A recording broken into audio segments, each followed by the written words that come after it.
ओम शांति।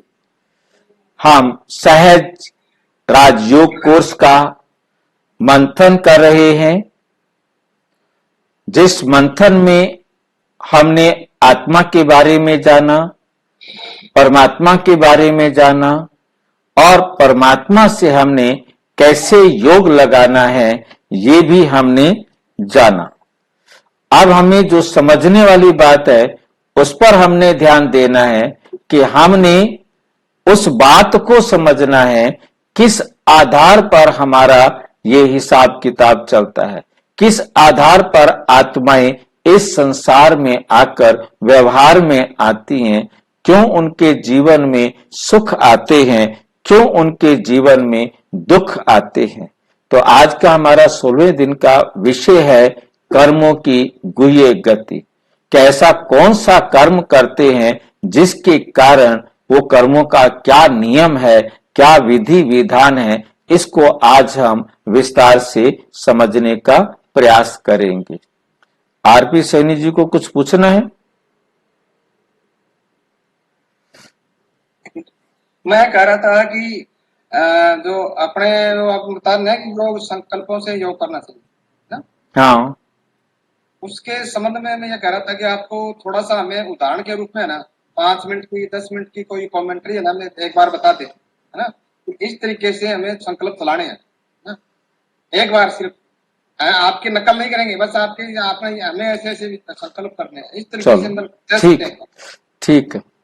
तो कर्मों की गुह्य गति, ठीक है। अभी का विषय हमारा कर्मों की गुह्य गति। अब इसको लिखा भी दुनिया में भी, भक्ति में भी लिखते हैं कि कर्मों की एक बड़ी गुह्य गति है, क्योंकि इसको समझ नहीं पाए। हर एक ने अपनी अपनी रीति से दुनिया के अंदर समझाया, और यहां तक कि हमारे बीके भाई बहनें भी इसको अपनी अपनी रीति से समझा रहे हैं। कुछ भक्ति की रीति से बता रहे हैं, कुछ ज्ञान की रीति से बता रहे हैं, कुछ अपने अंदाजे से बता रहे हैं। परंतु आज हमें इसको एक्यूरेट समझना है। जहां भी आपको डाउट लगे आप जरूर क्वेश्चन पूछें, आप हर बात को स्पष्ट करें, चाहे इसमें हमें 2 दिन भी लग जाएं, इसकी चिंता नहीं करनी है। परंतु आपको एक एक बात कर्मों की गुह्य गति की समझ में आ जानी चाहिए। पहली बात, कार्मिक अकाउंट आत्मा के साथ है, ना कि शरीर के साथ। ये बात समझ में आ रही है? ये कार्मिक अकाउंट शरीर के साथ नहीं है, जीवात्मा का जीवात्मा के साथ नहीं है। ये सिर्फ और सिर्फ याद रखना है, आत्मा का कार्मिक अकाउंट है आत्मा के साथ। सांसारिक लेन देन का इसमें हिसाब किताब घुसाना नहीं है। हम कई बार मोटे रूप से कह देते हैं, वे आपने उनको कभी दिया होगा, आपने उनको कभी दिया होगा, आपने उससे कभी लिया होगा, आज वो आपको नहीं दे रहा है, आपने उसको नहीं दिया था। परंतु ये याद रखे, स्थूल चीजों का लेन देन हमारे कार्मिक अकाउंट में नहीं होता। इस गहराई को बहुत अच्छी तरह से समझ लेना है, क्योंकि ये पुराने नए बच्चों को तुरंत कह देते हैं, वो तुरंत कहते हैं अच्छा ठीक है, मैंने उससे पैसे लिए होंगे, अब वो मेरे को नहीं दे रहा। आपने पैसे लिए थे या नहीं लिए थे इसका कोई मतलब नहीं है। आत्मा को पैसों से कोई मतलब नहीं है। यहाँ कार्मिक अकाउंट आत्मा का आत्मा के साथ है, शरीर का शरीर के साथ नहीं। भगत बच्चे जो शरीर समझते हैं उनको हम ऐसा कहेंगे तो वो चल जाएगा, परंतु ज्ञानी तो आत्मा बच्चों को हम ऐसा नहीं कह सकते। ये लाइन बहुत अच्छी तरह से समझना है, क्योंकि हम आत्मा ने कार्मिक अकाउंट बनाया है। जैसे अब हम मुरली में कई दिनों से पढ़ते आ रहे हैं, और मुरली में पदम मिलेंगे। आप यहाँ पर एक कदम चलेंगे, वहां पदम मिलेंगे, एक का पदम मिलेगा, एक का पदम मिलेगा। अब ये एक का पदम मिलेगा, वहां पर हमें कंफ्यूजन कर देता है कि एक का पदम मिलेगा, इसका मतलब हम 1 रुपया देंगे तो उसका पदम मिल जाएगा, और सतयुग में जाएंगे वहां पदम होंगे ही नहीं, वहां पद्मों वाली कोई बात ही नहीं है। वहां पद्मों की जब बात ही नहीं है तो फिर पदम का क्या मतलब हुआ?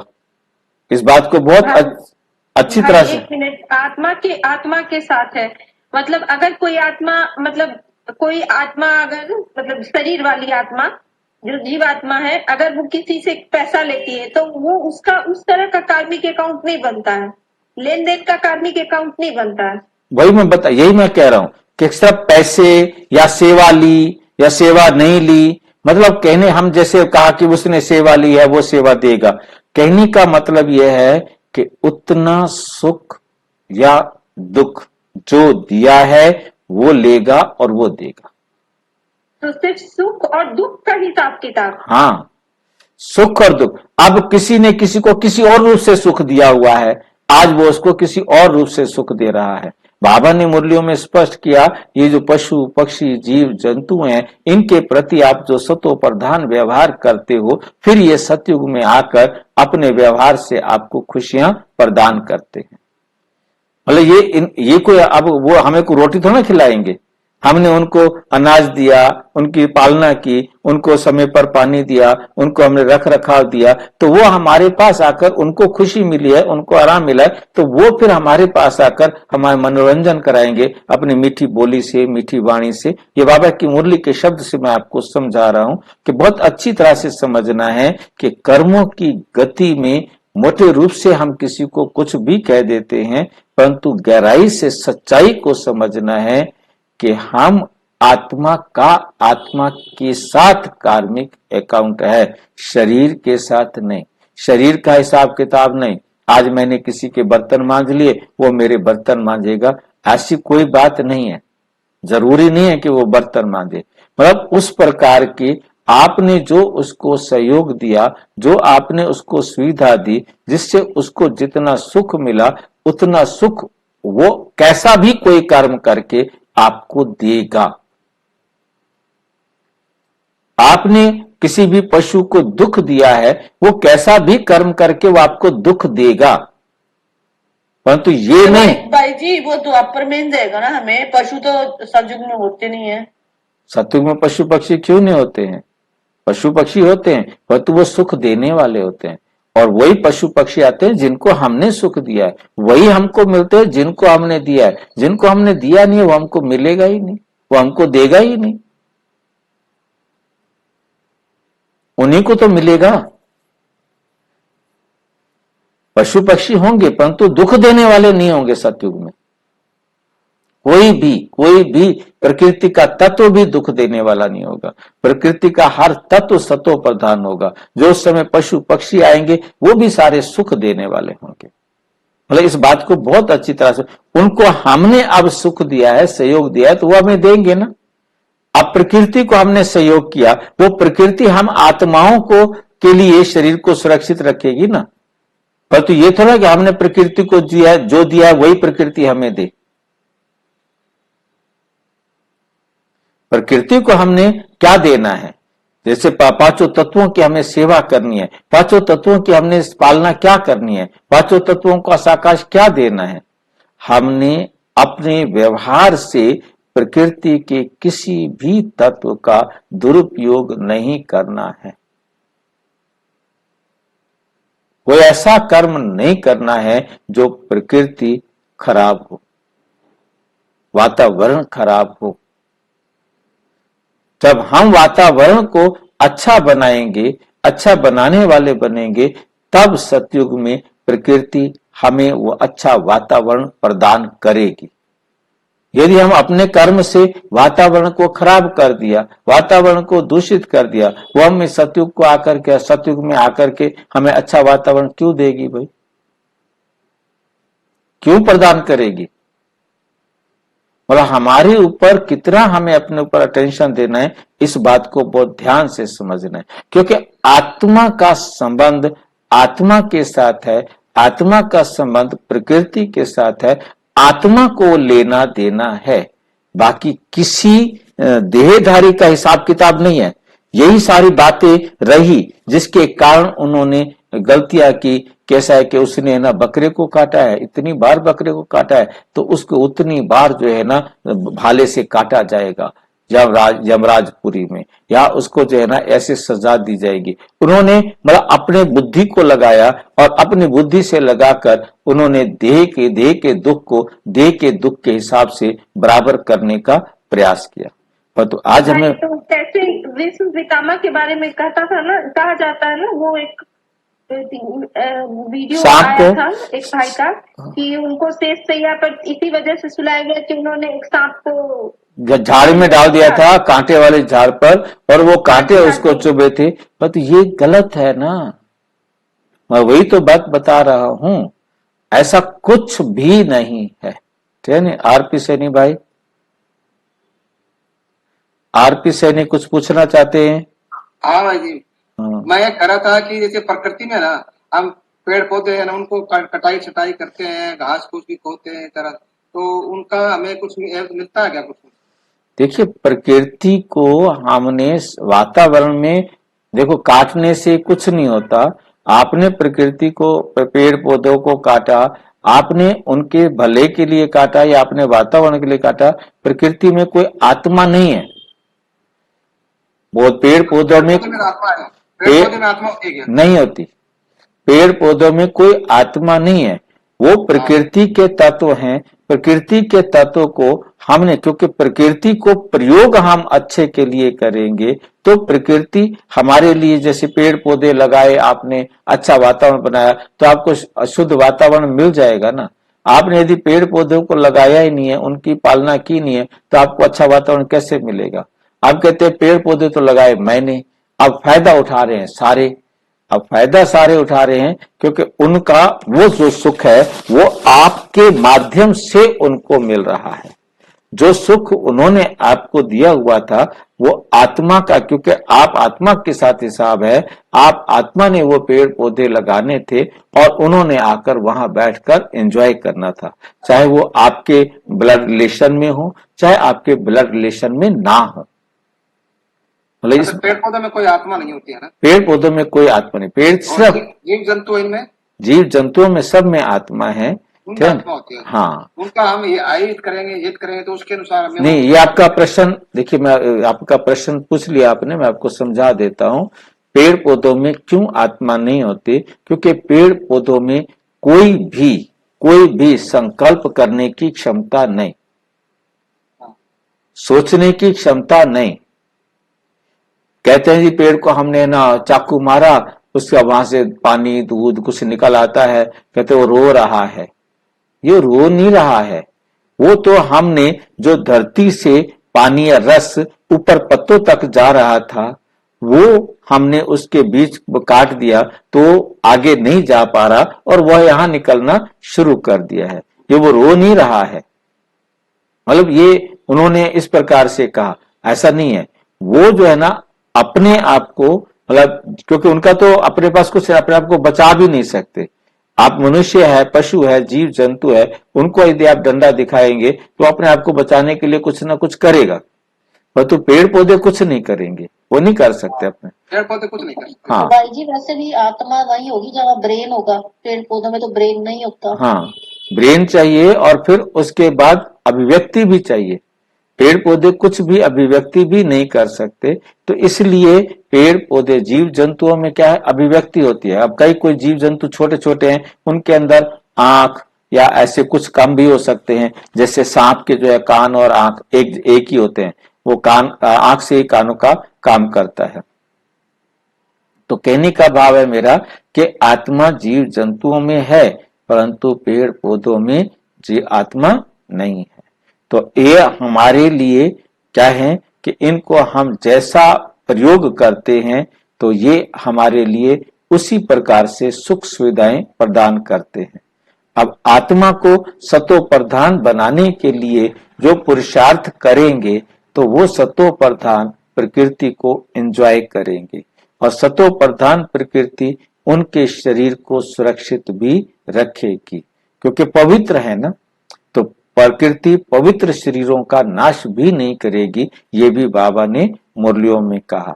तो हमें पहला पॉइंट बहुत क्लियर माइंड में रखना है कि जितना भी कार्मिक अकाउंट का हम समझेंगे आगे टॉप पॉइंट्स को, इस पॉइंट्स को पहले ध्यान में रखना है, क्योंकि शरीर के साथ नहीं, हमारा आत्मा का आत्मा के साथ है। शरीर तो नष्ट हो गया। एक चीज और पूछ लूं, हाँ, ये जो आप कह रहे हैं आत्मा का आत्मा के साथ है, ये तो ठीक है, लेकिन ऐसे भी कहते हैं जैसे को तैसा, है ना? तो आत्मा के साथ ही मिलेगा। वो तो हम आगे करेंगे भाई जी, वो आगे आएगा। मेन बात हमको समझ लेना है कि आत्मा का, इसको बंद कर दिया करो, क्योंकि ना इसमें आपकी आवाज जो है ना डिस्टर्बेंस करती है। तो क्लियर होगा भाई जी? नहीं, क्लियर तो हो गया। वह साउंड को, वॉइस को बंद कर लो, डिस्टर्बेंस करती है इसके ना, क्योंकि आप बैठे रहते हो ना, आपकी बीच बीच में डिस्टर्बेंस आती है।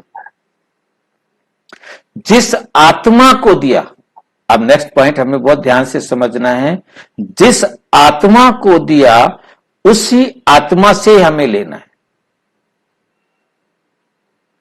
हमें कोई और आत्मा से नहीं मिलेगा।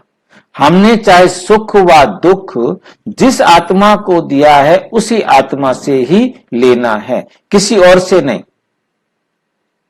इसको हम ध्यान से समझेंगे। दुनिया वाली गीता में लिखा हुआ है, सुख के कर्म सोने की बेड़ी है, दुख के कर्म लोहे की बेड़ी है। बेड़ी तो बेड़ी है, बेड़ी तो बेड़ी है। अब ये मैं गीता में पढ़ता आया, परंतु मुझे कभी ये समझ में नहीं आया ये बेड़ी क्या मतलब, सोने की बेड़ी और लोहे की बेड़ी, ये बेड़ी तो बेड़ी का क्या मतलब हुआ। तो अब परमात्मा ने आके समझाया, बच्चे आप आत्मा ने जिस आत्मा को सुख दिया है, शरीर को नहीं, आप आत्मा ने जिस आत्मा को सुख दिया है, वो आत्मा जब तक आपको सुख वापस नहीं करेगी तब तक आपको भी इस संसार में रहना पड़ेगा, उस आत्मा को भी इस संसार में रहना पड़ेगा। दिया तो आपने सुख, अच्छा दिया, अच्छी बात है, आपने उनको सुख दिया, परंतु वो सुख लेने के लिए भी आपको भी मुक्ति नहीं मिल सकती, उसको भी मुक्ति नहीं मिल सकती जब तक ये सुख का हिसाब बराबर नहीं होगा। इसलिए सुख का कर्म भी क्या है, सोने की बेड़ी। इसी प्रकार मैंने किसी को दुख दिया है, मैंने किसी को दुख दे दिया है, जब तक वो आत्मा दुख नहीं देगी, चाहे कितने जन्म मुझे लेने पड़े, चाहे कितने जन्म उसको लेने पड़े, जब तक दुख का हिसाब बराबर नहीं होगा तब तक उसको भी मुक्ति नहीं मिल सकती और मुझे भी मुक्ति नहीं मिल सकती। मुक्ति मिलने का आधार है हिसाब किताब बराबर होना, हिसाब किताब बराबर होना। तो जिस आत्मा को दिया उसी से लेना। अब तक हमारी बुद्धि में रहता था, इसने मेरे बेटे को थप्पड़ मारा, मैंने उसको थप्पड़ मारा, हिसाब बराबर कर दिया, परंतु नहीं हुआ। उस आत्मा ने उस आत्मा को थप्पड़ मारा था, जब वो आत्मा उसको थप्पड़ मारेगी, दुख देगी, तो उनका हिसाब बराबर होगा। जिसको मैंने आज दुख दे दिया है, वो आत्मा जब मुझे दुख देगी तब हमारा हिसाब बराबर होगा। ये बात अपनी बुद्धि के अंदर बहुत अच्छी तरह से स्पष्ट समझकर धारण कर। थप्पड़ मारने से पूरा होगा क्या, और किसी से भी हो सकता है? बात वहीं आएगी। दुख, मैंने थप्पड़ इसलिए बोला कि आसानी से समझ में आ जाए। मैंने जिसको दुख दिया है वो उतना मुझे दुख देगा, चाहे वो थप्पड़ की जगह मुझे डंडा मारे। अच्छा, ठीक। डजन में जैसे ये जीव जंतु है, जैसे छोटे छोटे जैसे मक्खियां हैं, बहुत सारी हो गई, उन्हें भी मारना पड़ता है। चूहा है, बहुत परेशान कर रही है, वो नहीं भाग रही है, तो उनके लिए भी कुछ करना पड़ता है। हम पाप के भागी हो रहे हैं ना। वो जितना दुख आप उनको दे रहे हो ना, वो उतना दुख, वो चाहे चूहा है, चाहे वो भेड़ है, चाहे वो बकरी है, चाहे वो मच्छर है, वो आपको वो दुख देंगे। चाहे वो सींग मार कर दे, चाहे खुर मार कर दे, चाहे काट कर दे, चाहे आपको कैसे भी आपके खाने में कुछ मिलाने के निमित्त बन जाए। हाँ जी, एक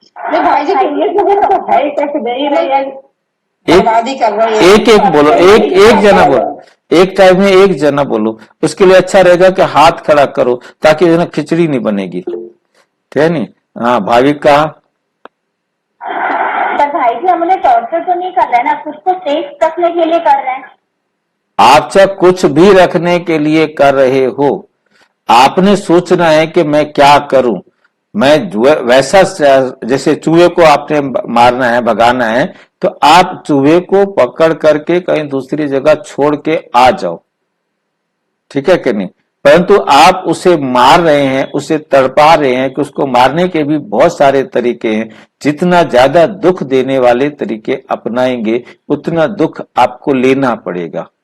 और ये यदि आप कर रहे हो या हो गया है, वो आपका होना था, क्योंकि उसने आपको दिया था, अब वो आपने बराबर करना था।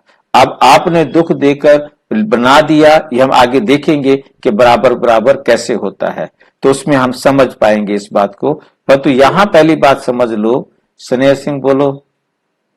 भाई मच्छर के साथ कैसे हो सकता है? ऐसे कैसे होगा? मच्छर से कैसे कोई भाग सकता है? मच्छर से कैसे भाग सकता है? आपके पास कितने सारे साधन अवेलेबल हैं। आप क्या बोलते हैं, लगाने वाले सोल्यूशन मिलते हैं और जलाने वाले मिलते हैं, मच्छरों को भगाने के मिलते हैं, भाग जाते हैं। तो ये बात ठीक है, वो मच्छर की दवाई भी उनको अब असर नहीं कर रही है, वो कुछ भी बात हो, परंतु बात यह है कि आपने खुद किसी को दुख नहीं देना। बाकी आप दुख देंगे, कितनी देर का दुख है, आपने उसको मच्छर को ऐसे पकड़ा और अपने हाथ में मसल दिया, अब उसको आपने कुछ सेकंड्स के लिए दुख दे दिया ना, तो वो दुख आपको देने के लिए आके काट के आपकी नींद खराब करेगा, क्योंकि आपने दे दिया। तो भाई सर की बात की है, तो जैसे मान लो मच्छर ने मुझे काटा, खून चूस लिया। अब मच्छर ने खून चूस लिया तो मैं भी मच्छर का खून चूसूंगी ना, नहीं, चाहे होटल के खाने में नहीं मेरे को खून चूसना मतलब, मैंने ये पहली लाइन पहले क्लियर कर दी ताकि आपकी बुद्धि में रहे। हमने आत्मा को जितना दुख दिया है, आत्मा उतना वो हमें दुख देगी, ठीक है कि नहीं। इसमें वो चाहे आपका कईयों को तो मच्छर काटते हैं, उनको पता नहीं लगता कि मच्छर काट गए हैं, उनका शरीर इतना अच्छा होता है। और कईयों को छोटी सी भी उनकी आवाज से ही नींद खराब हो जाती है। तो इस प्रकार से किसके साथ क्या होना है वो लाइन याद रखे कि आत्मा ने आत्मा के साथ अपना हिसाब किताब बराबर करना है। उसकी विधि कोई भी हो सकती है, ठीक है ना, उसमें खून चूसने वाली बात नहीं है। मतलब जो भी है, मतलब आपने दुख दिया है, वो आप आत्मा को दुख देगा। अब उसके लिए क्या कैसे देगा, ये ड्रामा में एक्यूरेट रिकॉर्डेड है, इसमें मतलब कुछ नहीं हो सकता। सुदेश कुछ पूछना चाह रहे हैं? ओम शांति भाई जी। ओम शांति। मैं ये पूछना चाहती हूँ कि मान लो बिल्ली जब कोई बच्चा है तो उनकी आत्मा जो है वो कौन से झाड़ में जाती है, उसका कौन सा सिरा होगा? कौन सी आत्मा? कल कोई मरता है तो आपके आवाज नहीं आ रही। बिल्ली जो भी मरते हैं, इनकी जो आत्मा है हाँ, जाती है? कहीं नहीं जाती। वो बिल्ली वगैरह मरते हैं, इनकी आत्मा कहीं भी नहीं जाती। किसी की भी आत्मा कहीं जाती नहीं। केवल उनके हर आत्मा के शरीर छोड़ने से पहले उनकी मां ने गर्भ तैयार कर रखा है, जिसके साथ उसका कार्मिक अकाउंट है, वो उसके पास जाकर के जन्म लेगा। शरीर बाद में छोड़ता है, उसका गर्भ पहले से ही तैयार होता है। अब पशु पक्षियों का मेरे पिताजी का थोड़ा सा नहीं हुआ था, वो 2-3 बार योग में मेरे पास में आए, बैठे, बात की उन्होंने। मैंने उनसे पूछा भी पिताजी जन्नत नहीं मिला आपको? बोले बेटा अभी नहीं मिला।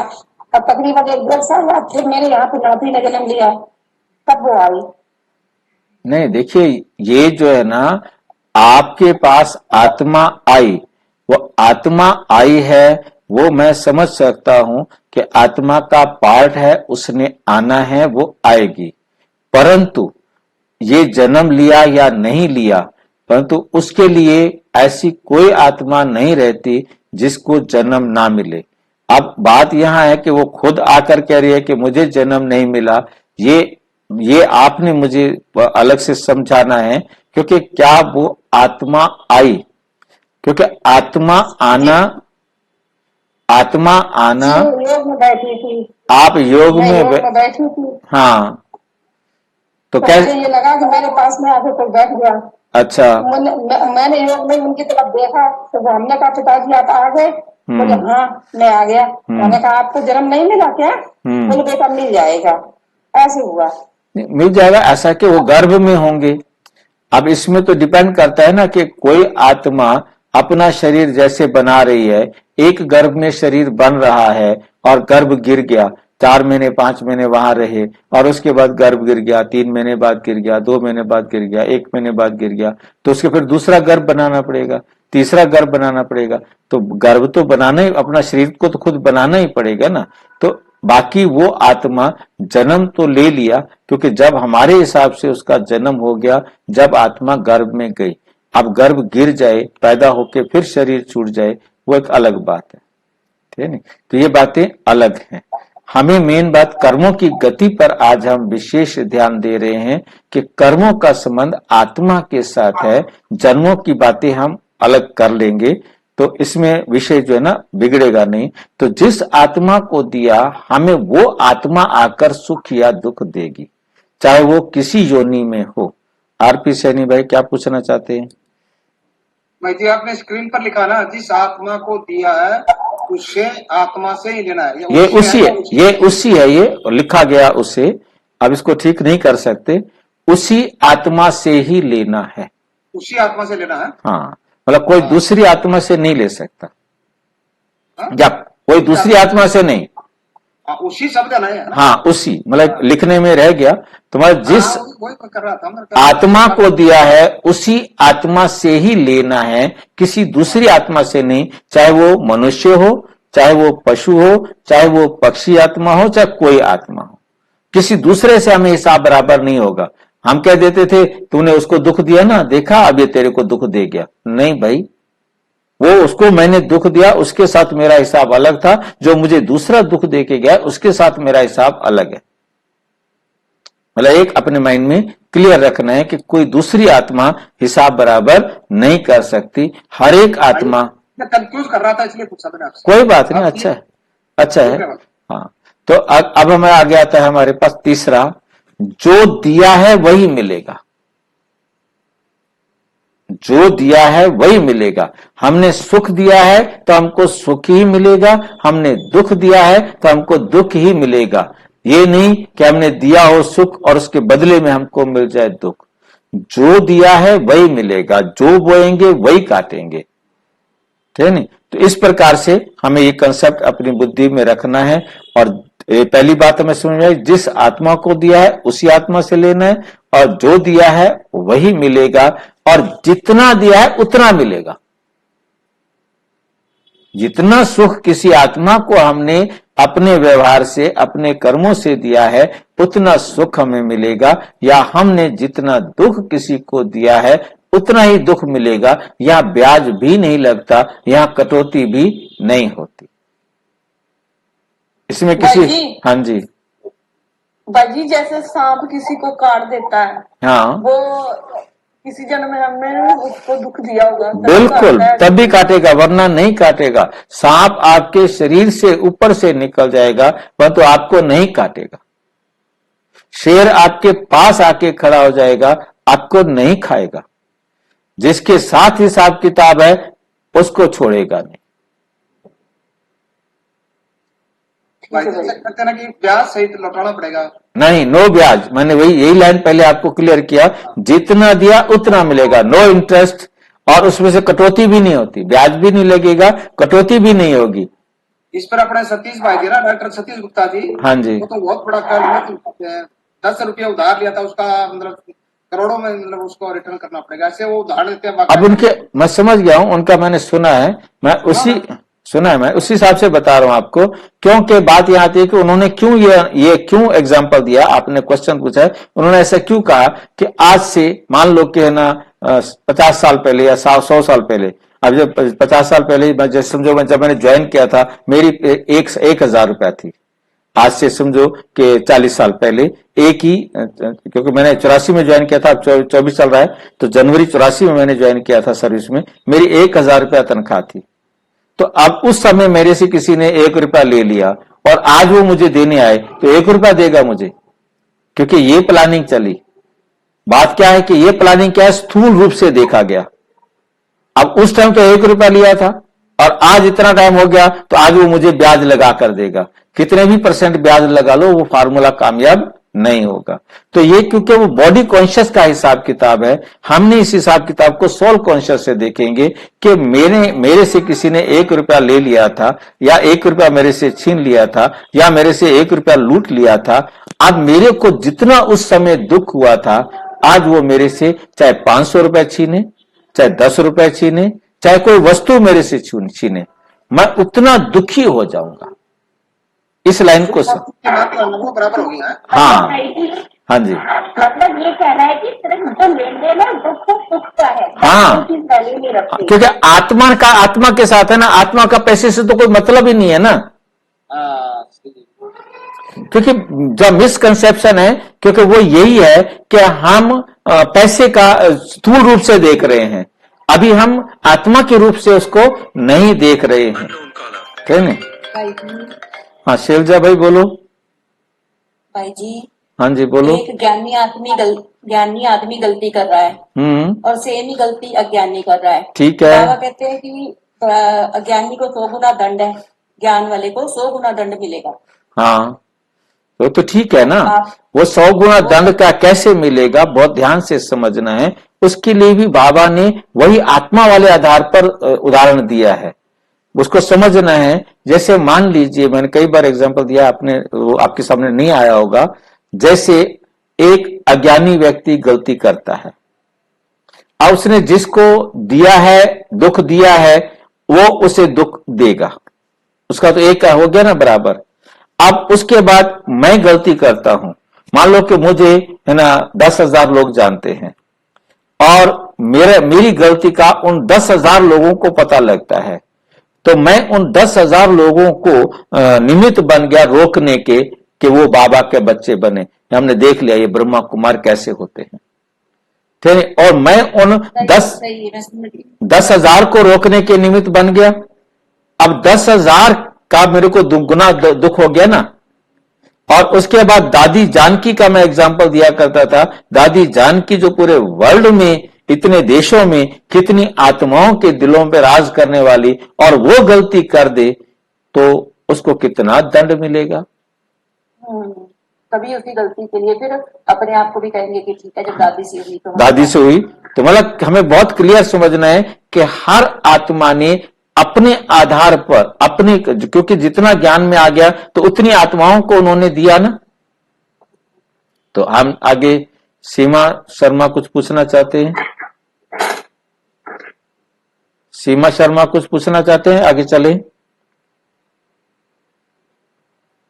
भाई जी, जैसे सतयुग में सोने का नहीं, द्वापर में सोने का संदूक चोरी हो गया, तो उसको जितना दुख हुआ, अब तो आज की डेट में सोने का संदूक नहीं किसी के पास। हाँ। तो उसका उतना सोना उठ जाएगा जितनी तकलीफ उसको सोने के संदूक की हुई। चाहे उसका पेन छीन ले वो, चाहे उसका पेन छीन ले, और पेन छीनने से भी उतना दुखी हो जाएगा।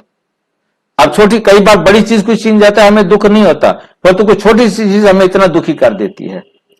मेन बात हमको समझना है कि हमने दुख और सुख का हिसाब आत्मा ने आत्मा के साथ बराबर करना है, शरीर का या स्थूल दुनिया के साथ उसका मतलब नहीं है। नेक्स्ट आ जाता है कि बिना अकाउंट बराबर किया घर नहीं जा सकते। हमने यदि अपना कार्मिक अकाउंट बराबर नहीं किया है तो घर नहीं जा सकते। इसीलिए सारे संसार की आत्माओं का कार्मिक अकाउंट एक साथ एक ही सेकंड में बराबर होता है, एक साथ एक ही सेकंड में बराबर होता है। ऐसे नहीं कि अलग अलग हो। हाँ, अलग अलग आत्माओं के साथ अलग अलग होता रहेगा, परंतु लास्ट कार्मिक अकाउंट हमारा एक के साथ ही होगा आखिरी सेकंड में। बाकियों के साथ, जिसके साथ हमारे 10 कार्मिक अकाउंट हैं, उनके साथ हमारे 10 कार्मिक अकाउंट बराबर हो गए। अब बाकी किसी के साथ 20 थे, किसी के साथ 10 थे, किसी के साथ 3 थे, बाकी सबके साथ कार्मिक अकाउंट खत्म होते गए। जिनके साथ हमारा कार्मिक अकाउंट खत्म होता जाएगा वो हमारे से दूर होता जाएगा, वो हमारे से अलग होता जाएगा, चाहे रिश्ता कुछ भी हो। बाकी अब वही रह जाएंगे हमारे साथ जिनका हमारा उनके साथ हिसाब किताब है, और लास्ट में वो एक ही आत्मा होगी जिसके साथ हमारा लास्ट कार्मिक अकाउंट होगा। जिसके साथ मेरा लास्ट कार्मिक अकाउंट है वो भी बाकी सबके साथ बराबर करके आ गया होगा, वो भी एक मेरे साथ ही कार्मिक अकाउंट रहा होगा, चाहे वो सुख का हो तो चाहे वो दुख का हो। इसलिए एक ही सेकंड में मेरा भी सबके साथ कार्मिक अकाउंट खत्म, आपका भी सबके साथ कार्मिक अकाउंट, हर एक आत्मा का सबके साथ कार्मिक अकाउंट खत्म, और सभी आत्माएं परम धाम में। कैसे भाई जी, थोड़ा एग्जाम्पल दीजिए। हाँ, कोई बात नहीं, आपको क्वेश्चन को जरा रिपीट करो, क्या क्वेश्चन जानना चाहते हो, किसका एग्जाम्पल दूं मैं आपको? जो भाई जी मतलब आत्माओं का शेषो टाइम में जो बराबर होगा। अच्छा ठीक है, एक ही सेकंड के अंदर आपका प्रश्न जो ये है कि एक सेकंड में सारी आत्माएं कैसे अपना कार्मिक अकाउंट बराबर करेंगी, इसको आप स्पष्टीकरण चाहते हैं। ठीक है, मैं इसके लिए दो बातें आपको दूंगा। पहली बात कि हम एक टाइम में एक कपड़ा सूखने के लिए 5 मिनट लगते हैं और हमने 1000 कपड़े सुखाने हैं तो उनको कितना टाइम लगेगा? 5 मिनट लगेंगे, ठीक है नहीं? मतलब एक का 1 सेकंड लगता है तो सबका 1 सेकंड लगेगा, क्योंकि सभी आत्माओं का अपना एक एक कार्मिक अकाउंट लास्ट रहा है। क्योंकि यदि मेरा 2 कार्मिक अकाउंट रहे हुए हैं, मेरा 2 लोगों के साथ कार्मिक अकाउंट लगा रहा हुआ है, तो मैं एक टाइम में तो 1 सेकंड में तो एक ही कार्मिक अकाउंट बराबर करूंगा ना, मेरे कारण दूसरी आत्मा भी रुकेगी ना। तो मेरी कारण दूसरी आत्मा रुक रही है तो उसका भी वो, उसके कारण मैं रुक रहा हूं, मेरे कारण वो रुक रही है। इसी प्रकार सारे संसार के अंदर किसी ना किसी आत्मा का दूसरे तीसरे के साथ कार्मिक अकाउंट होगा। तो आप देखिए, एक एग्जांपल मैं इसको दे रहा हूं, जैसे मेरा मान लीजिए कि विनाश होने में 10 मिनट है, आखिरी सेकंड अंत तक के लिए हमारे पास 10 मिनट है, और मेरे किसी के साथ 20 कार्मिक अकाउंट है, किसी का 30 है, किसी का 40 है, किसी का कुछ है, किसी का कितना कितना कितना। तो जो जो कार्मिक अकाउंट मैं उनके साथ बराबर करता जाऊंगा, तो जिसके साथ मेरा कार्मिक अकाउंट बराबर होता जाएगा वो मुझे छोड़ छोड़ करके चलते जाएंगे, और मैं उनके लिए मैं उनको छोड़ के चलता जाऊंगा। अब उनका उनके साथ संपर्क रहेगा कि मैंने अब तक मान लो कि 10 मिनट तक मैंने 20 लोगों के संपर्क में आना था, अब उनमें से मेरा 19 के साथ कार्मिक अकाउंट बराबर हो गया, तो 19 का मेरे साथ भी कार्मिक अकाउंट बराबर हो गया। अब 19 का जिन जिन के साथ हिसाब किताब था उन्होंने भी उनके साथ बराबर करते गए, अब उनका भी वो आखिरी सेकंड एक ही कार्मिक अकाउंट रहेगा किसी भी एक आत्मा के साथ। तो इस प्रकार से लास्ट सेकंड में पूरे यूनिवर्स में हर आत्मा का अपना अंतिम एक ही कार्मिक अकाउंट रहा होगा, और उसके बाद सारी आत्माएं परम धाम में, क्योंकि मेरा अब किसी के साथ कार्मिक अकाउंट रहा ही नहीं। जब मेरा संसार में किसी आत्मा के साथ कार्मिक अकाउंट नहीं रहा तो मेरा सबके साथ कार्मिक अकाउंट बराबर, तो सबका सबके साथ कार्मिक अकाउंट एक ही सेकंड में बराबर होगा, जो सारी आत्माएं घर चली जाएंगी। बाबा ने इसे मुरली धागे सुलझ जाएंगे, सारे उलझे धागे सुलझ जाएंगे, सारे खत्म, कोई रहेगा ही नहीं। इसलिए बाबा ने कहा कि कोई उठाने वाला नहीं होगा, कोई जलाने वाला नहीं होगा, क्योंकि कोई आत्मा रहे कैसे, किस लिए रहे, किसका हिसाब किताब नहीं तो क्यों रहेगी वो। सारी आत्माएं एक साथ परम धाम में जाएंगी।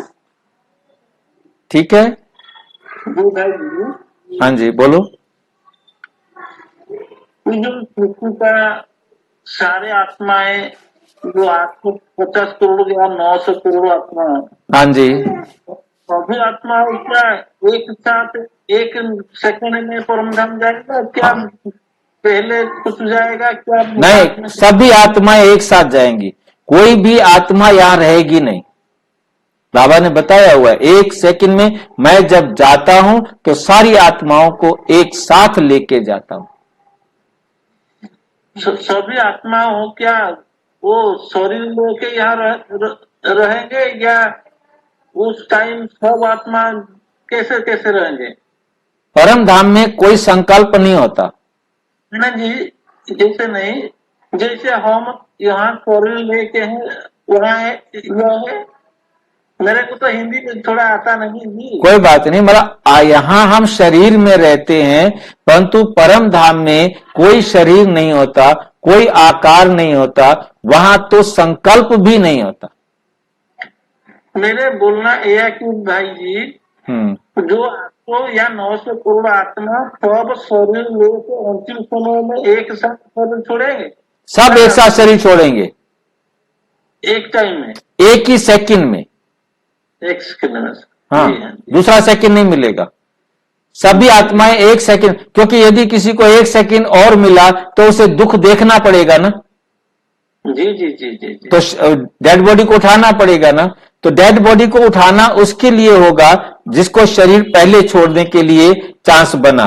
यदि किसी ने शरीर छोड़ भी दिया पहले मान लीजिए, तो उसे एक सेकंड के लिए भी किसी गर्भ में जाना पड़ेगा, वो भी कार्मिक अकाउंट होगा। मान लो मेरा शरीर एक सेकंड पहले छूट गया है, तो मैं जाकर किसी ना किसी मां के गर्भ में एक सेकंड के लिए एंट्री करूंगा, वो मेरा उस मां के साथ कार्मिक अकाउंट है। और किसी आत्मा ने एक सेकंड के लिए जन्म लेना है, या 1 मिनट पहले जन्म लेकर 1 मिनट मां के पास एंजॉय करके फिर जाना है। मतलब ये सबके साथ अलग अलग सिचुएशंस होंगी, परंतु वो सेकंड लास्ट एक ही होगा जब हम सभी घर जाएंगे। कोई भी आत्मा पहले घर नहीं जा सकती। जी जी, ठीक है, हिमानी भाई कुछ पूछना चाह रहे हैं? हाँ जी भाई जी, जैसे आप कहते हो कि हमारा देखना भी एक हिसाब है। हाँ जी, जैसे हम YouTube पे देख भी रहे हैं तो ये भी हिसाब है। तो जैसे हम दादियों की क्लासेस वगैरह इसमें देखते हैं, सुनते हैं, क्योंकि अब आप ऐसा ना कि अब आप कितनी लेट आए हो, पौना घंटा लेट आए हो। आप पौना घंटा क्लास में लेट पहुंचे हो, और उसके बाद आप पहले वाले क्वेश्चन, आप पहले वाली बातें नहीं जान सके, इसलिए आपके मन में ये क्वेश्चन उठा। ठीक है, इस वीडियो को दोबारा से देखना, फिर आपको समझ में आ जाएगा। क्योंकि ये जो कार्मिक अकाउंट है आत्मा का, आत्मा के साथ है, और आत्मा में भी जितना सुख जितना दुख दिया है उससे ही हमारा हिसाब किताब बराबर होता है। फिर इसको शुरू से आप देखेंगे ना, तो ये बातों को निकल चुके हैं कि मैं अब इन बातों को दोबारा रिपीट करूंगा तो लंबा हो जाएगा। ठीक है, तो बिना अकाउंट बराबर किया घर जा नहीं सकते, हमें ये बहुत क्लियर। और घर जाने से पहले किसी का भी कार्मिक अकाउंट बराबर हो जाएगा, तभी ही जाएंगे, और तब सभी की मेरिट बनती है। उसी 1 सेकंड में ही हर एक आत्मा की अपनी मेरिट तैयार होती है, रिपीट होती है। भाई जी, जो अंतिम समय में आत्मा शरीर छोड़ के परमधाम जाएंगे, घर में चली जाएगी, उसकी आत्मा किसको गति कहते हो? देखिए, जिसने मान लो मैं कोई भी आत्मा है और उसका समझो कि 2 सेकंड पहले 1 सेकंड पहले शरीर छूट गया, अब वो कहां जाए? वो कहीं जाना है ना जहां उसका 1 सेकंड का कार्मिक अकाउंट है। अब वो किसी ना, उसकी मां ने कहीं ना कहीं गर्भ तैयार कर रखा है, वहां जाएगी, वहां उस 1 सेकंड में अपना मां के साथ जो कंपन होना है, मां को हलचल महसूस होनी है, वो उस 1 सेकंड की महसूस होगी, वो आत्मा शरीर छोड़ देगी, वो भी आत्मा शरीर छोड़ देगी, क्योंकि उसका हिसाब इतना है। उसका हिसाब उस मां के साथ लास्ट बराबर करने के लिए जाना है ना। किसी ने बाहर बच्चे का जन्म देखे आखिरी सेकंड में चेहरा देखना है, आंखें देखनी है उसकी, और मां ने वो खुशी अनुभव करनी है, तो वो भी खुशी अनुभव करेगी। और किसी ने डेथ देखनी है तो वो डेथ भी अनुभव करेगी। पर सुख दुख का हिसाब किताब आखिरी सेकंड में जो आखिरी होगा वो आखिरी ही होगा, उसके बाद उनका कोई कार्मिक अकाउंट नहीं, चाहे वो सुख का है चाहे वो दुख का है, किसी ने लेना है किसी ने देना है, और वो सबका सबके साथ आखिरी एक ही होगा, वो दूसरा नहीं होगा। दूसरा हुआ तो इसका मतलब किसी और के साथ हिसाब किताब रुका हुआ है, तो वो भी, उसको भी रुकना पड़ेगा। इसलिए कोई रुक नहीं सकता। ये ड्रामा एक्यूरेट है और इसमें कोई मिस्टेक हो नहीं सकती, ये बात भी हमें बहुत अच्छी तरह से समझनी है। ठीक है, हाँ बोलो। वो फिर पर्सन ये खड़ा हो जाता है ना कि थोड़े दिन पहले मुरली में आया था, वो सी ऑफ करेंगे, वो कुछ आत्मा रहेंगे यहाँ पर। ऐसा है भाई जी, मैंने उसी टाइम जब आपने बहुत अच्छी बात है पूछ लिया, मैंने जब वो मुरली सुना रहे थे तब भी मैंने आपको यही बात बताई थी कि सी ऑफ करना ये भक्ति भाव की बातें हैं, ठीक नहीं, भावना भाववश, क्योंकि बाबा जो बातें भावनाओं की कहते हैं वो भावनाओं की हैं, क्योंकि उस समय नए नए भगत बच्चे बैठे हैं, उनको उसी भाषा में समझाना होता है। ये बात मुझे ध्यान में नहीं रखी। कोई बात नहीं, कोई बात नहीं, मतलब अच्छा है, मतलब आपने पूछेंगे तो क्लियर होगी ना, नहीं तो वो किसी, क्योंकि जो बात ये टाइम है, इस टाइम आप सारे प्रश्न पूछ सकते हैं, पर तो प्रश्न उसी समय रिलेटेड होंगे ना तो ज्यादा अच्छा रहेगा। स्नेहा सिंह कुछ पूछना चाहते हैं, फिर मैं आगे चलूं। भाई ये जब बाबा बोलते हैं कि अंत समय, तो अंत समय जो आत्मा जैसे शरीर छोड़ रही है, जिनका साथ उनका कार्मिक अकाउंट है, तो वो कार्मिक अकाउंट पूरा करते हुए बाबा की श्रीमत पर करते हुए बाबा का ध्यान, अब जिन्होंने, इम्पोर्टेंट है, हाँ ये इम्पोर्टेंट है कि जिन्होंने हिसाब किताब बाबा की याद में करना है उनको बाबा याद आएगा।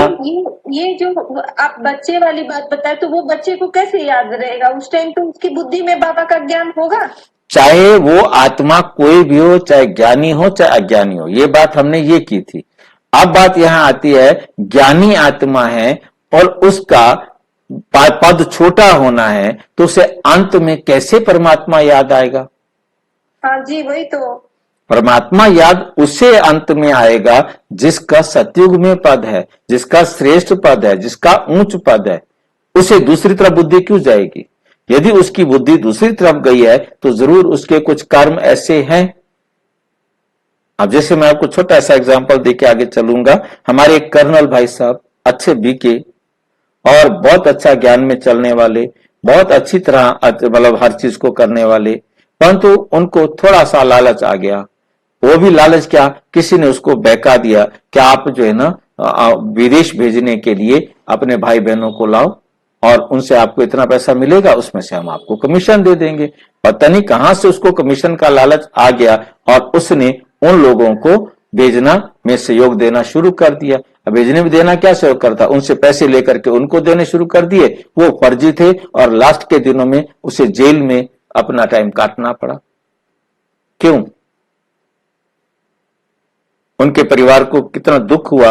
उनकी वाइफ को, मैं जेल में जाता था तो उनकी वाइफ मेरे साथ गई एक बार, तो मतलब कहती कि किस लिए इन्होंने किया।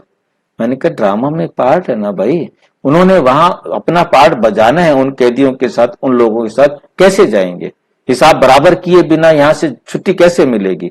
तो पहले या पीछे जिसका जहां हिसाब किताब है वो वहां पर जाकर अपना हिसाब बराबर करेंगे। हाँ भाई जी अरुणा। पास्ट का तो हम नहीं जानते कि पहले का क्या हम लोगों ने किया, लेकिन अभी का जैसे जो भी पुरुषार्थी आत्मा है वो तहे दिल से बाबा को लगा के कर रही हैं। अब उनका कार्मिक अकाउंट कहाँ ले जाएगा ये तो नहीं पता भाई। ये तो किसी को भी नहीं पता ना, ये तो हमें किसी को भी नहीं पता कि हम अगले पल क्या करने वाले हैं। ज्ञान में आने के बाद भी गलती कर सकते हैं ना। हाँ अरुणा कुमार भाई जी। एक मिनट, अनीता भाई आपसे पूछते, जरा अरुणा भाई बोल रहे हैं, फिर अनीता भाई आपसे पूछते हैं। हाँ जी, मेरा मन में यही प्रश्न उठता है कि हाँ जी आप जो बोले और आत्मा अंतिम 1 सेकंड में सब कर्मधाम चल जाएंगे। हाँ जी, तो सतयुग में जो आत्मा में उतरेंगे हाँ। उनका माता पिता कौन होंगे, कैसे होंगे और कितना टाइम उनका होगा, तो उन्हें कैसे आके सतयुग में राजनीति करेंगे या। ठीक है भाई जी, आप है ना ये प्रश्न पर मैंने ना बहुत बड़ा वीडियो अलग से बनाया हुआ है, क्योंकि इस विषय से ये अलग है। मेरा व्हाट्सएप नंबर आपके पास है, आप मुझे लिखकर भेज देंगे तो मैं वो वीडियो आपके पास भेज दूंगा, तो आप आसानी से समझ लेंगे कि सतयुग में उनके माता पिता कौन होते हैं, कैसे पता लगता है, क्या होता है। वो आपको मैं पूरा वीडियो अलग से भेज दूंगा। लेकिन ये इस विषय से अलग है। अनीता त्रिवेदी। जी भाई जी, मैं ये पूछना चाहती हूँ कि जैसे किसी नादानी से जब अज्ञानता में थे तो हमसे गलतियां हुई, अब वो मैंने रियलाइज की, मैंने कहा वो नहीं काम करेंगे, तो शायद जो हम पहले गलती किया कर चुके हैं जो अब नहीं कर रहे हैं, तो उसका भी तो हमें भोगना पड़ेगा या मुझे माफ कर दिया जाएगा? माफ नहीं होता है। परमात्मा के पास बहुत क्लियर लाइन याद रखनी है, भगवान के पास माफी नाम की कोई चीज ही नहीं है। इसके लिए भी मैंने आपको एक छोटा सा एग्जांपल देकर स्पष्ट कर देता हूं कि मान लीजिए मैंने किसी भी आत्मा के ऊपर बहुत दुख दिया है, बहुत मारा है, बहुत कष्ट किया, हर प्रकार के दुख दिए, और मुझे अब रियलाइज हो गया ओहो मैंने तो गलती किया है। अब मैं उसकी कितनी भी सेवा करूं, कितना सहयोग दूं, कितना प्यार दूं, कितना कुछ करूं, अब जितना मैंने उसको दुख दिया है वो दुख उतना मुझे देगा, और जितना मैंने अब उसे सुख दिया है, चाहे मैंने उससे ज्यादा सुख दे दिया है, वो ज्यादा सुख भी मुझे देगा, वो कम दुख भी मुझे देगा। चाहे कम दिया है तो कम भी देगा। जिसके लिए छोटा सा एग्जांपल समझना है कि मैंने उसे 4 सुख दिए हैं, मैंने उसे 2 दुख दिए हैं, अब ये कटेंगे नहीं, वो 4 सुख भी मुझे देगा, उसके साथ साथ 2 दुख भी वो मुझे देगा, जिसे आप रोजाना अपने परिवार में देख रहे हैं कि वही फैमिली मेंबर कभी सुख भी दे रहा होता है तो कभी वो दुख भी दे रहा होता है। कट नहीं सकता, वो बराबर होगा। और मैथमेटिक्स में जाएंगे तो मैथ के अंदर भी चलता है, जैसे मतलब 2a प्लस 2b, अब ये जो है ना 2a प्लस 2b जो है, a में जाएंगे, b में जाएंगे। b कोई अलग चीज है, a कोई अलग चीज है। हम b को a के साथ माइनस नहीं कर सकते। सवाल देखा होगा ना, तो जिनको मैथमेटिक्स भी समझ सकते हैं, मैथमेटिकली भी, कि जो चीज जैसी है वो वैसी के वैसी रहेगी। तो हर एक चीज सुख सुख के साथ कटेगा, दुख दुख के साथ कटेगा, एक दूसरे से बराबर नहीं होगा। इसको मैं इसी एग्जांपल को मैं दूसरे तरीके से दे रहा हूं। अब मैं मंदिर में चला गया, मस्जिद में चला गया, गुरुद्वारे में चला गया, ब्रह्मा कुमारीज में आ गया। अब मैंने वहां आकर खूब पूजा किया, पाठ किया, जप किया, तप किया, श्राद्ध किया, जो दुनिया में मुझे कहा गया मैंने सारे किए। ब्रह्मा कुमारीज में आके घंटों में योग में बैठा। अब भगवान मेरे ऊपर खुश हो जाए कि वाह ये सुरेंद्र बच्चा तो बहुत अच्छा है, चलो इसको माफ किया। अब भगवान मेरे को माफ कर दे, उससे न्याय कौन देगा जिस पर मैंने जुल्म किया था? अब भाई जी सही कह रहे हैं आप। भगवान न्याय करेगा या माफ करेगा? ये बात अपनी बुद्धि के अंदर बहुत अच्छी तरह से बिठा देना है कि भगवान के पास माफी नाम की कोई चीज नहीं है। ठीक है, तो हम आगे चलते हैं। नेक्स्ट टॉपिक है हमारा 5000 साल में एवरीथिंग न्यू। इस लाइन को बहुत अच्छी तरह समझना है कर्मों की गति में कि 5000 साल के अंदर जो कुछ भी होता है वो एक ही बार होता है, रिपीट नहीं हो सकता 5000 साल में। कोई भी इवन चेहरा, इवन कोई भी एक्ट, कोई भी चीज 5000 साल के अंदर कभी रिपीट नहीं होती।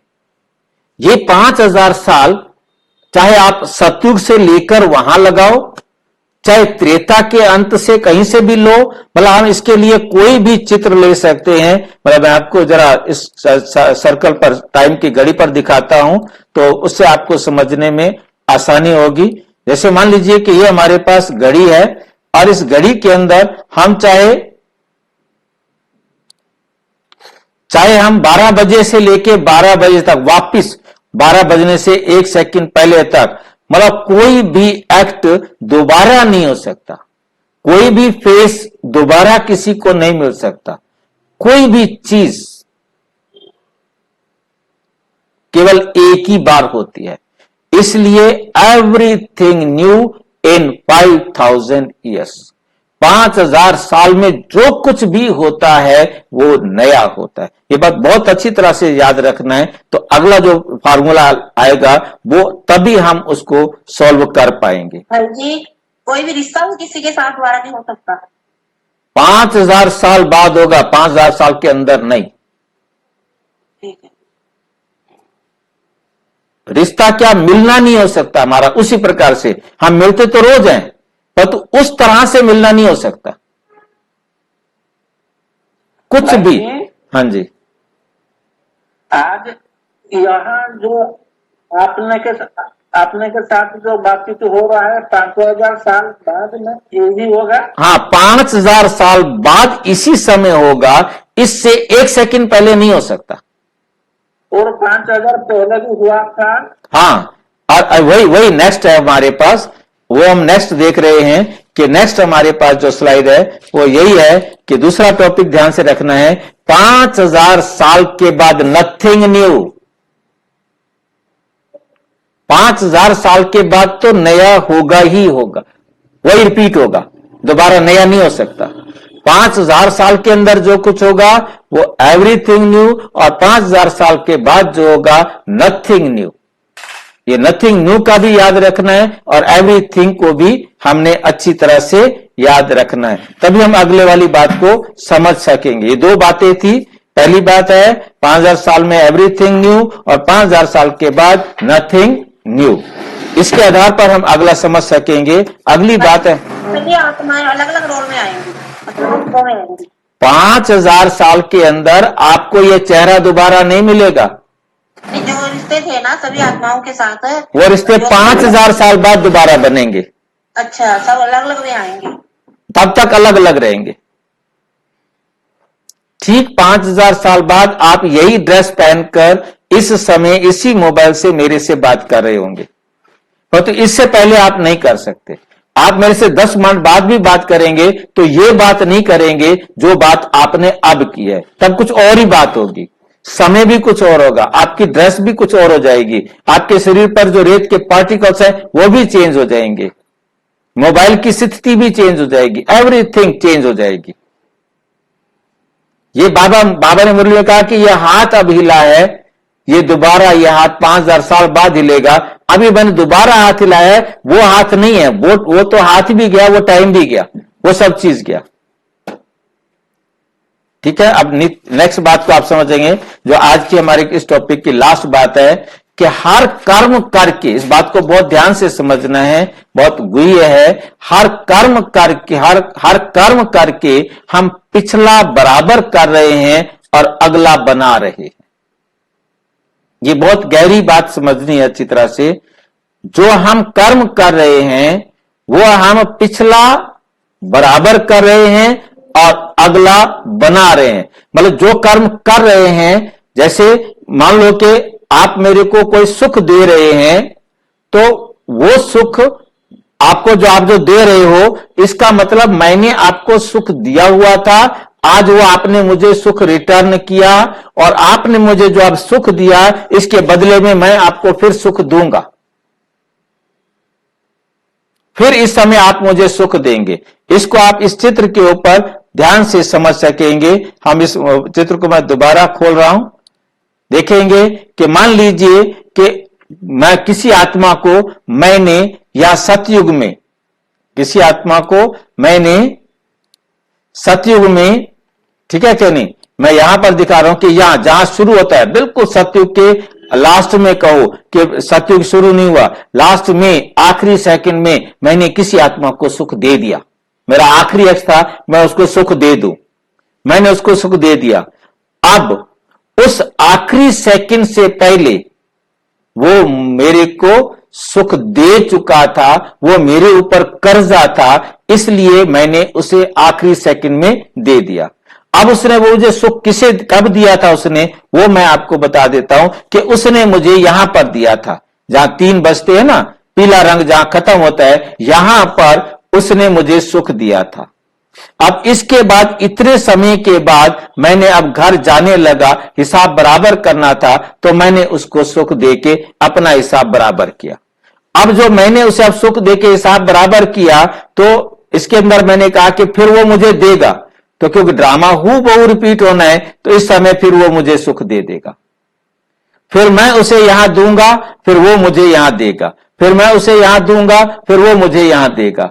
तो इस प्रकार से हम समझ रहे हैं कि जिस सेकंड मैं उसे सुख दे रहा हूं, उससे मैंने पहले सुख लिया हुआ था, आज मैंने उसके साथ बराबर किया, और अब जो मैं उसे सुख दे रहा हूं इसके बदले में मुझे फिर सुख देगा, तभी मैं उसको 5000 साल बाद सुख दूंगा ना।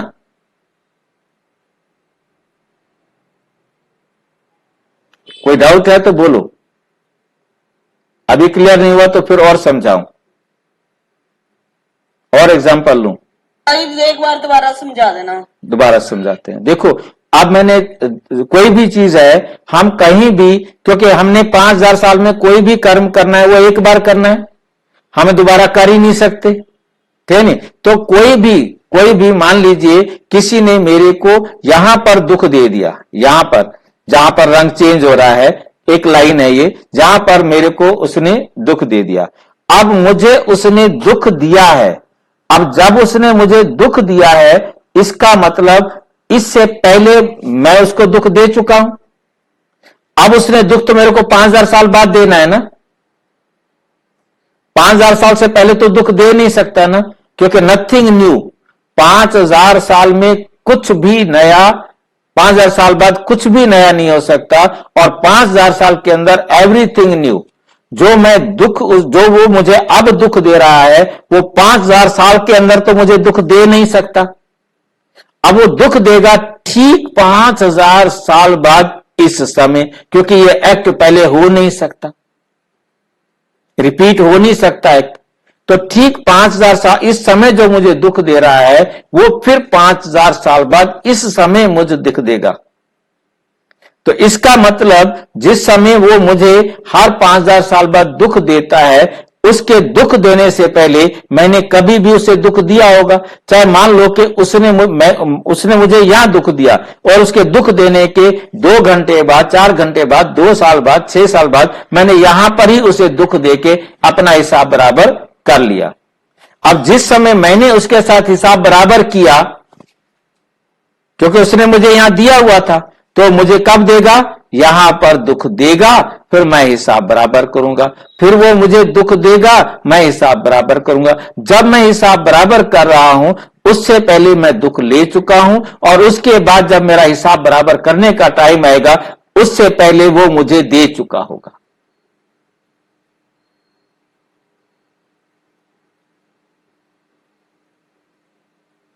क्लियर हुआ? हाँ, समझ आया जी। ठीक है, मतलब किसी प्रकार डाउट में रहने की जरूरत नहीं है। मतलब एकदम कर्मों की गति हमें एकदम स्पष्ट हो गई कि हमें अपना हिसाब बराबर करके ही जाना है, ठीक है नहीं। इसके हम दूसरे पार्ट को हम करेंगे कल, ठीक है। तो इसको हम आज यहीं विराम देते हैं। ओम शांति। ओम शांति। ये जो कोटेशंस है ये भेज सकते हो आपको? ये सारी इसमें आपको वीडियो में दिखाई देंगी, वीडियो में ये लिखी हुई हैं, वीडियो में रिकॉर्डेड हैं, थे नहीं। ये कहीं जाएंगी नहीं, इनको अलग से लिखने की जरूरत नहीं है। अच्छा, ओम शांति। हाँ जी जी, जो ये जो अमर 16 जो राज्यों का जो 16 दिवस है, ये सबका वीडियो आपका पास है? हाँ, ये सारा वीडियो मेरे पास आप लिख के भेजना, मैं वेरी बिगिनिंग टू अब तक के जितने भी हैं सारे आपके पास भेज देंगे। हाँ जी जी, हाँ, व्हाट्सएप पर लिख के भेज देना। भाई जी, जैसे मान लो 1 घंटा मैंने किसी पे गुस्सा किया, लेकिन वो गुस्सा करने के बाद मुझे कोई मतलब कुछ हो नहीं, मतलब कोई दुख नहीं हो रहा कि मैंने गुस्सा किया है, या मुझे कोई अफसोस नहीं हो रहा, तो इसका क्या मतलब है? देखो, मतलब का तो कुछ नहीं है। अब ये तो अब क्या होता है कि जो मर्डर करने वाले होते हैं वो कितनों का मर्डर करते हैं, उनको कोई मलाल थोड़ा होता है। वो तो जैसा उनका रिकॉर्ड है उन्होंने वैसा करना है। अब किससे चींटी मर जाती है वो रोने बैठ जाता है। मेरे पास एक भाई है, वो बेचारे को कहीं पर कोई चींटी दिखाई देती है, उसको उठा उठा करके, कोई बाबा भगवान का जो है चित्र पड़ा होता है उनको उठा उठा करके कहीं कहीं रखता फिरता है। वो घर नहीं पहुंचता, ड्यूटी पर पहुंचने में लेट हो जाता है इसी कारण से। अब उसका रोल है वो, नहीं, जैसे आप बताते हो ना कि जैसे दुख नहीं दिया था या उस टाइम फील नहीं किया, तो अब नहीं वो टॉपिक हम कल करेंगे। उस टॉपिक को मैंने इसलिए कहा कि इसका सेकंड पार्ट हम कल करेंगे, क्योंकि अब टाइम थोड़ा ज्यादा हो गया ना, तो इसलिए। अच्छा, ओम शांति। और विस्तार से जानने के लिए प्रजापिता ब्रह्मा कुमारी ईश्वरीय विश्वविद्यालय के किसी भी सेवा केंद्र पर संपर्क करें। और यदि कोई प्रश्न है तो 9213106986 पर केवल टेलीग्राम करें। 9650692270 पर केवल व्हाट्सएप करें, फोन नहीं। ओम शांति।